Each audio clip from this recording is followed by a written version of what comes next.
लक्ष्मीनाथसमारम्भां नाथयामुनिमध्यमाम्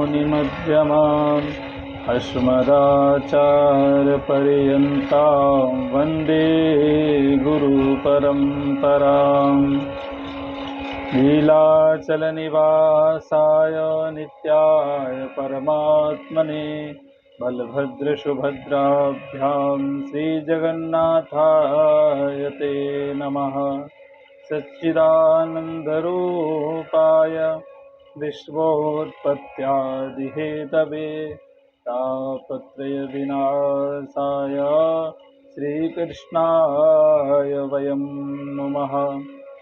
सच्चिदानन्दरूपाय विश्वोत्पत्त्यादिहेतवे तापत्रयविनाशाय श्रीकृष्णाय वयं नुमः।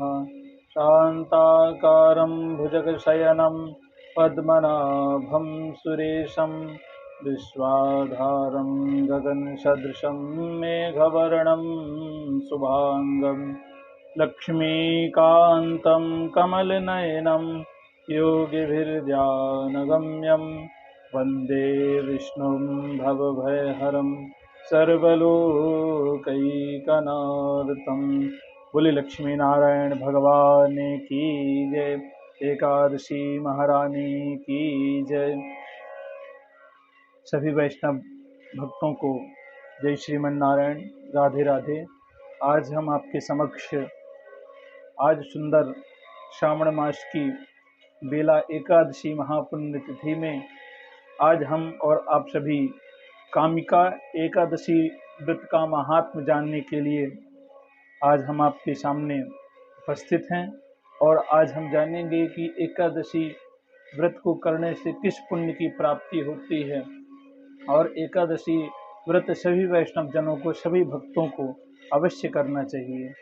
तो सर्वप्रथम युधिष्ठिर जी ने पूछा, गोविंद वासुदेव, आपको मैं नमस्कार करता हूँ। और भगवान से उन्होंने प्रश्न किया कि श्रावण मास के किस पक्ष की कौन सी एकादशी है और उसका मैं वर्णन जानना चाहता हूँ।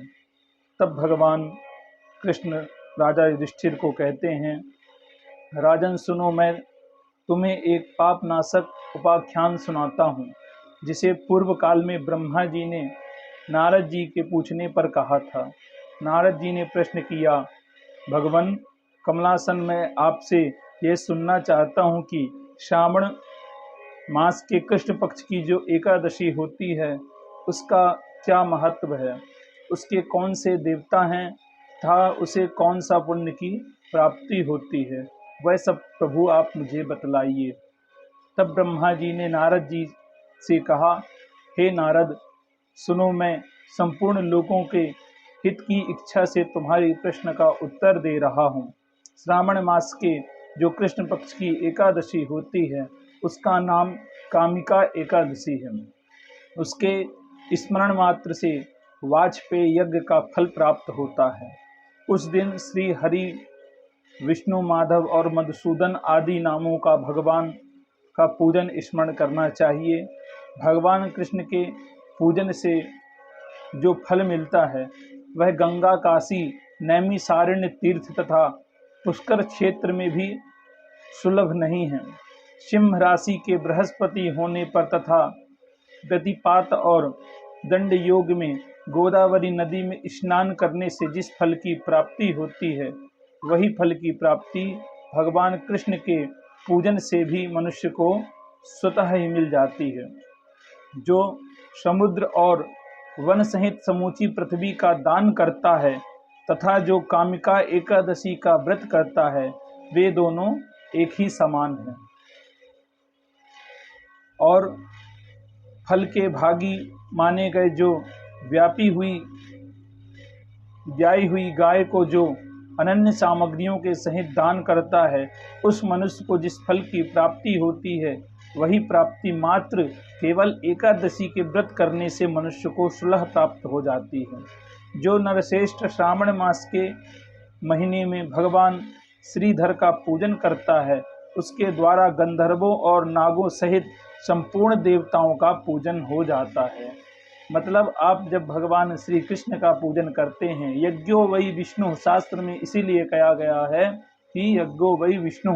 अगर आप श्रीमन नारायण भगवान का पूजन कर रहे हैं तो संपूर्ण देवी एवं देवताओं, सभी नाग गंधर्वों का पूजन स्वतः ही हो जाता है।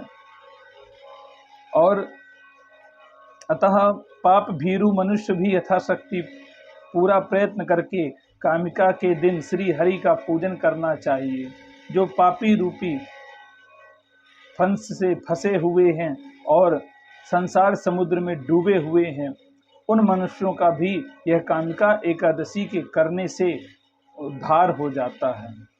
आध्यात्म विद्या पारायण पुरुषों को जिस फल की प्राप्ति होती है, उससे बहुत अधिक फल कामिका व्रत का सेवन करने वाले मनुष्य को मिलता है। कामिका का व्रत करने वाला मनुष्य रात्रि में जागरण करके ना तो कभी भयंकर यमराज का दर्शन करता है और ना कभी दुर्गति में ही पड़ता है। लाल मणि, मोती, बैदूरी और मूंगे आदि से पूजन होकर के भी भगवान विष्णु संतुष्ट नहीं होते हैं, जैसे तुलसी दल से पूजन करने पर भगवान श्रीमन नारायण संतुष्ट हो जाते हैं।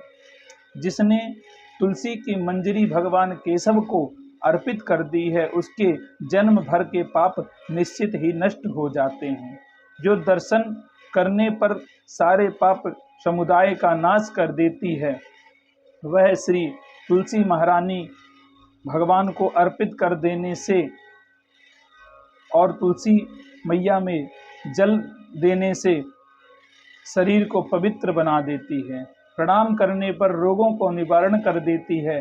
जल से सींचने पर यमराज को भी भय पहुंचाती है और आरोपित कर देने से भगवान श्रीमन नारायण कृष्ण के समीप चढ़ा देने से भगवान के चरणों पर मोक्ष फल प्रदान कर देने वाली उस तुलसी देवी को नमस्कार करना चाहिए।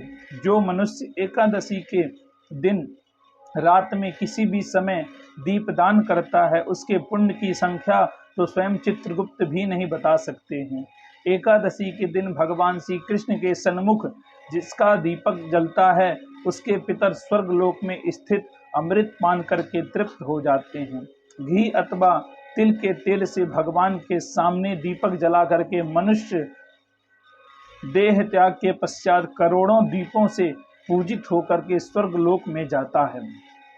भगवान श्री कृष्ण युधिष्ठिर से कहते हैं, युधिष्ठिर, यह तुम्हारे सामने मैंने कामिका एकादशी की महिमा का वर्णन किया। कामिका सब पापों को हरने वाली है, अतः मानवों को इसका व्रत अवश्य करना चाहिए। यह स्वर्ग लोक तथा महान पुण्य प्रदान कर देने वाली है।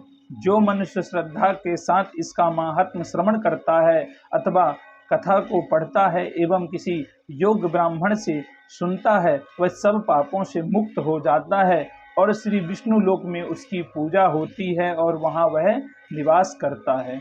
इस प्रकार आपने संपूर्ण कामिका एकादशी व्रत का महात्म्य जाना। बोले श्रीमन नारायण भगवान की जय।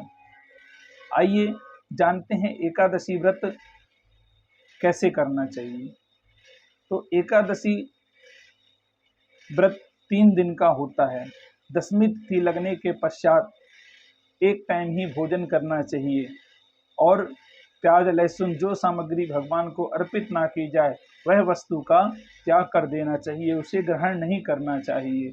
और एकादशी के दिन प्रातः काल स्नान करके और संध्यो वंदन के उपरांत भगवान श्रीमन नारायण लड्डू गोपाल शालिग्राम का षोडशोप विधि से पूजन करना चाहिए।